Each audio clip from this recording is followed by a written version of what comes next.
Hello there! Eu escrevi aqui uma nota para começar o episódio a dizer como estava farta de ler bons livros. Qual é que é o problema? É que este episódio já não vai sair depois de vários lidos que são considerados bons, não é verdade?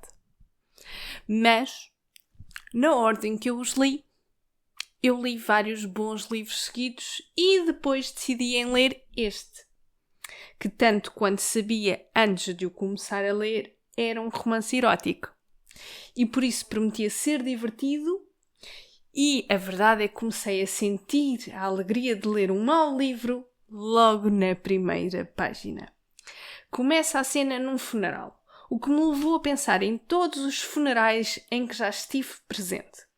Confesso que não foram muitos, mas só um é que foi marcado por um chuvisco ligeiro. Então, porquê é que esta realidade nunca é espelhada nos filmes nem nos livros? O tempo não se modifica pelos nossos estados emocionais, mas a ficção falha sistematicamente em nos dar um funeral fidedigno. Depois, e como é habitual e recomendado para qualquer mau livro, a personagem principal é o narrador e o morto, o marido, que suponho que seja jovem, visto que ela também terá que o ser. Porque um romance erótico nunca é escrito sobre velhos. Mas, se pensarmos bem no assunto, eu acho que era algo bastante divertido, tanto de se ler como de se escrever. Porque imaginá-los a parar a meio do ato, porque começou a doer a anca, porque alguém deixou cair a prótese dos dentes. Eu acho que era muito engraçado. Era muito engraçado. Se alguém conhecer algo do género, por favor, deixe o nome do livro nos comentários. E o que é que eu ia dizer mesmo? Já sei. O narrador. De frente ao caixão do seu querido marido, que deverá ter tido uma morte trágica já que morreu novo, e lá estou eu a fugir para o campo das suposições novamente. Então, voltamos. A gaja que narra o livro está mais preocupada com a vaca que está a chorar atrás dela do que com a própria desgraça e situação. O que me parece, como é óbvio, bastante credível. Só que não. Como se não bastasse, volta para casa sem sequer esperar que o homem esteja enterrado. E ao retornar a casa, mete-se a enfrascar em vinho e a ler uma carta que diz amor. Mas afinal tem destinatário e remetente, e o carteiro decidiu entregar esta carta na mesa da cozinha. Haverá algo melhor do que um romance erótico para nos fazer descontrair. Tamanhas são as suas incongruências, mas esta descontração durou muito pouco. E não vamos aqui cortar o ritmo das críticas, até porque nos deparamos com um silêncio confrangedor.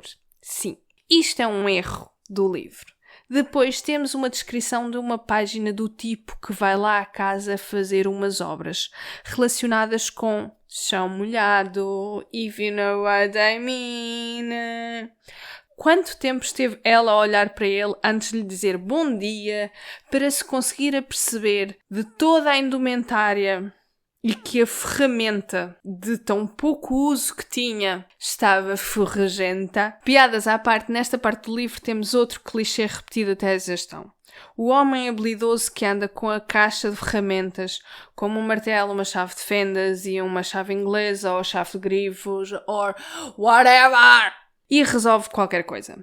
Para começar, as caixas de ferramentas de hoje em dia são de plástico. Depois já não existem peças universais para as quais 3 ferramentas chegam para arranjar-se tudo. Só para trocar as pilhas dos bonecos da minha filha eu tenho 4 cabeças de chave diferentes para encaixar na chave em si. Portanto, eu acho que aqui está, só com este mero exemplo está tudo explicado ou não. Sendo que aqui a reparação que é necessária é nas paredes, que, segundo a autora nos diz, são de gesso.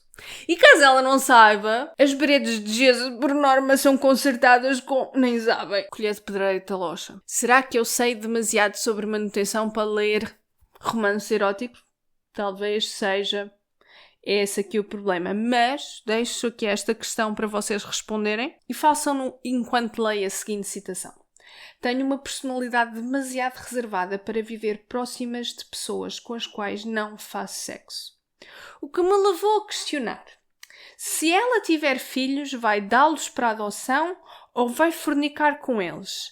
É que este pensamento não deixa espaço para mais nenhuma opção e não sinto que estou a ser demasiado mal criada com a personagem ou com a escritora, porque as nossas queridas amigas deduziram que um homem só porque faz terapia deve viver numa comuna ou numa cooperativa.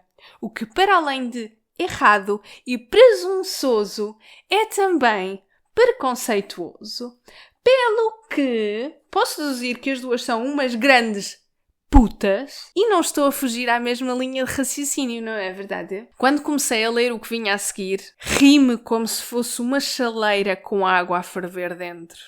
Porque o que diz no livro é: a carta era demasiado específica. Isto é a gozar, certo? Isto só pode ser a gozar. Digam-me que é a gozar. E vou-vos ler o conteúdo da carta. Querida Kayla é a personagem principal. Não respondeste à minha última carta. O que eu entendo, porque achas que nunca nos conhecemos. Estás enganada. Poderia aborrecer-te com pormenores, mas por agora acredita que te conheço. De todas as maneiras pelo qual uma pessoa pode conhecer outra. Conheço-te. Conheço a tua aparência, o teu som, o teu sabor e o teu cheiro. Conheço a escuridão dos teus lugares mais escuros e a luz dos teus lugares mais luminosos. Conheço os teus sonhos e os teus pesadelos, todos os segredos que trazes ocultos, todos os desejos inexprimíveis que nunca conseguiste admitir. Conheço o contorno da tua alma, conheço as tuas mãos que tremem enquanto lês estas palavras e como o teu coração bate tão rápido enquanto as asas de um beija-flor.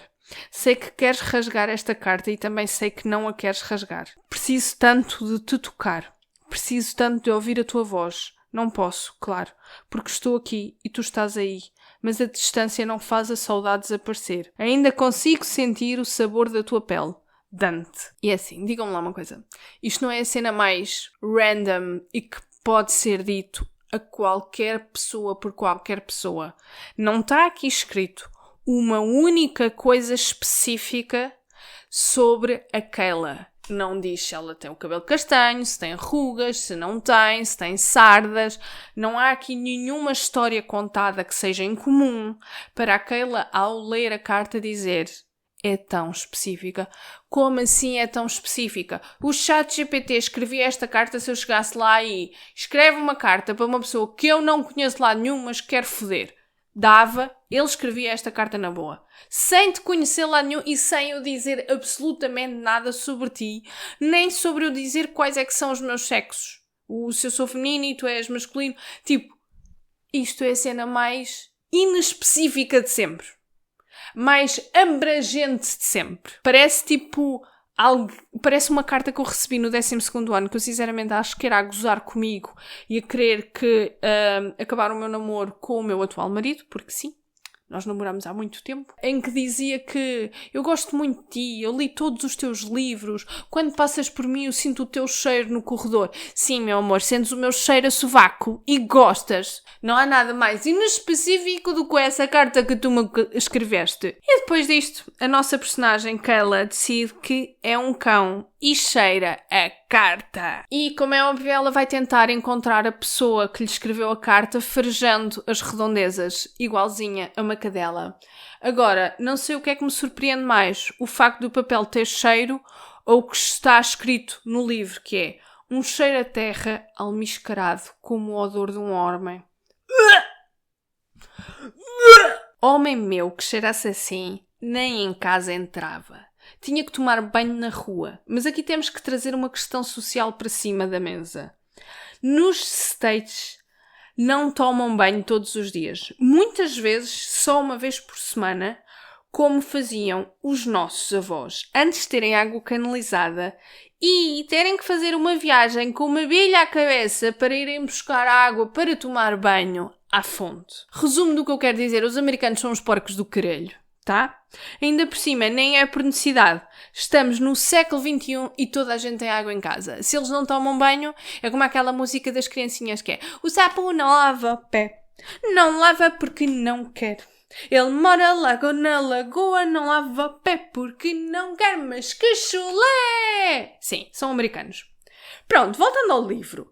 Por norma, neste tipo de livros costumo dizer que o problema está nos homens da história. Mas neste em concreto, aquela enervou-me imenso. Faz-te vítima, espera que todos a sirvam sem reclamar, usa o facto de ser uma viúva que acabou de perder o marido para manipular os outros a fazerem aquilo que ela quer, repara em tudo o que é macho e a escritora forçou a tristeza na personagem, porque o que ela realmente quer é picha. E, sinceramente, foi quando eu me comecei a perceber disto que eu ponderei a primeira vez em Dardenne. Porque o livro nem era meu, tinha que o ir devolver. Não me tinha gasto 1 cêntimo com ele, por isso, para que gastar mais tempo? E decidi fazê-lo logo na página 74, onde nos surge a primeira cena de sexo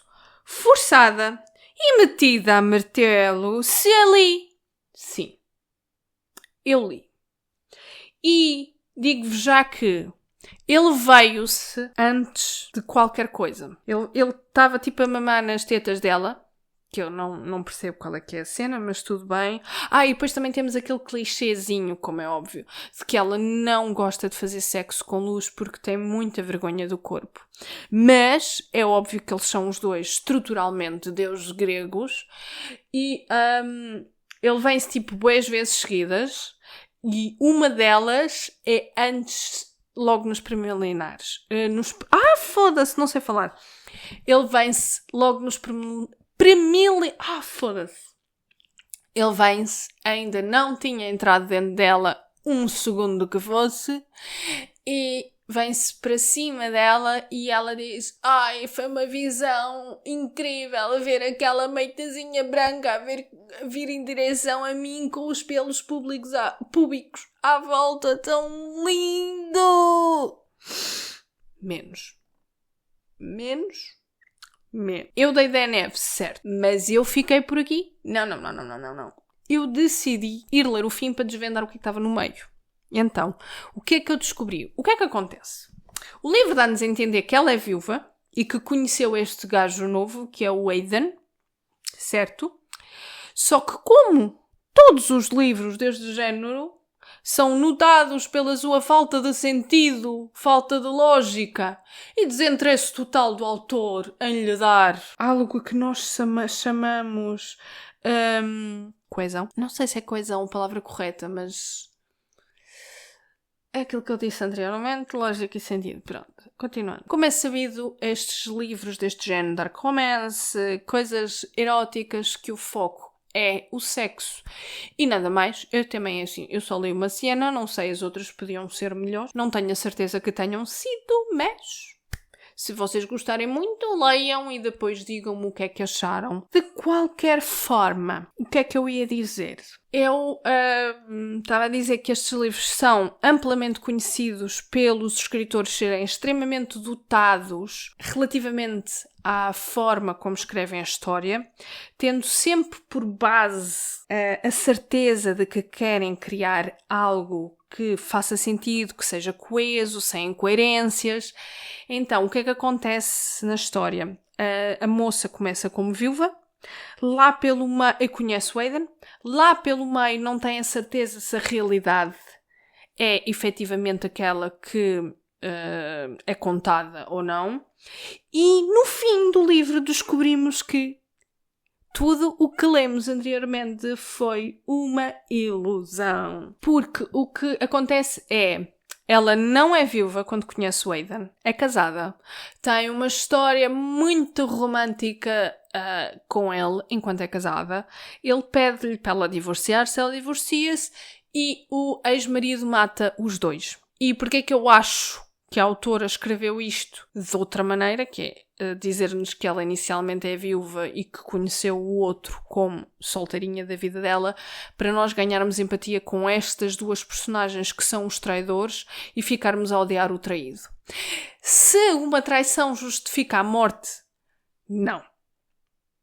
Agora, se é compreensível, sim. E assim, eu estou a dizer isto porque é um livro inventado. Se isto fosse uma história a sério, em que um homem mata a ex-mulher e o amante porque levou um par de cornos, eu vou dizer, é assim, filho, o problema é teu. Antes de divorciares, fazes igual, se queres. Ou então metes-te a andar. Não és feliz, metes-te a andar. Ok? Ainda bem que a gente se decidiu que paga-se na mesma moeda. Não em notas de 500, ok? Quando dão troco de 50 cêntimos, está bem? Sendo me esqueci de dizer que a Kayla é vítima de violência doméstica por parte do marido. Portanto, tipo, é normal fugir, mas eu não acho bem que só se fuja de uma relação que não é saudável depois de se conhecer outra pessoa. Pronto, e é tudo o que eu tenho para vos dizer sobre este livro, que é uma porcaria. Um excelente verão para vocês.